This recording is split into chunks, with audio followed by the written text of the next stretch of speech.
আসসালামাইকুম ভিউয়ার্স, আসসালামু আলাইকুম viewers, welcome to my cooking house.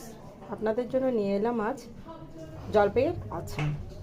আমি এখানে রেখেছি সরিষা বাটা, রেখেছি রসুন বাটা, কুচি করে রাখা তেজপাতা এবং শুকনো মরিচ, আগে থেকে সেদ্ধ করে রাখা জলপাই। চলুন তাহলে দেখা যাক কীভাবে আজ জলপাইয়ের আচারটা তৈরি করি।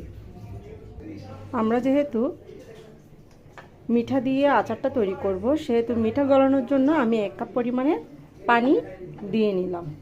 এর মধ্যে মিঠাগুলো অ্যাড করব গলানোর জন্য।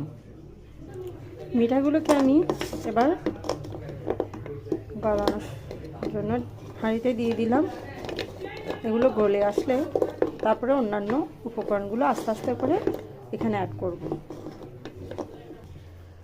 আমার মিঠাগুলো গলানোর প্রক্রিয়ার কাজ শেষ। দেখো, আমার এখানে কোনো মিঠার কোনো কিছুই নাই, সম্পূর্ণ গলে গেছে। গলানোর প্রক্রিয়ার কাজ শেষ হয়ে গেলে এরপর আমি এক এক করে সব কিছু অ্যাড করব। এর মধ্যে দিয়ে দিলাম সরিষার তেল,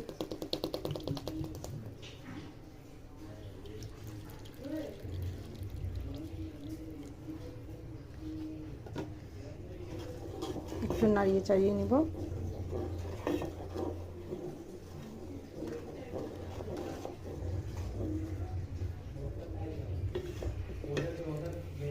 এরপর দিয়ে দিব ভিনেগার,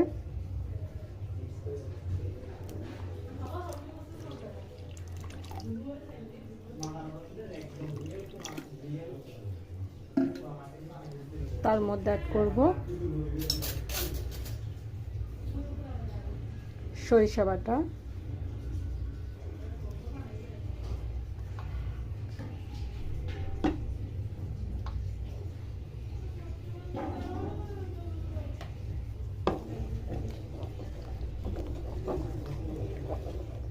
একটু নাড়াচাড়া করে নিব যাতে সম্পূর্ণ ভালোভাবে মিশ্রণটি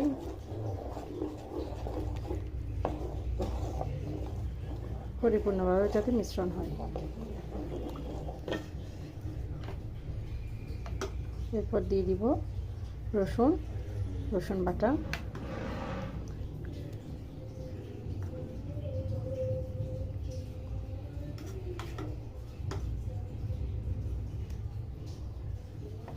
সব কিছু পরিমাণ অনুযায়ী আপনাকে এক এক করে অ্যাড করতে হবে।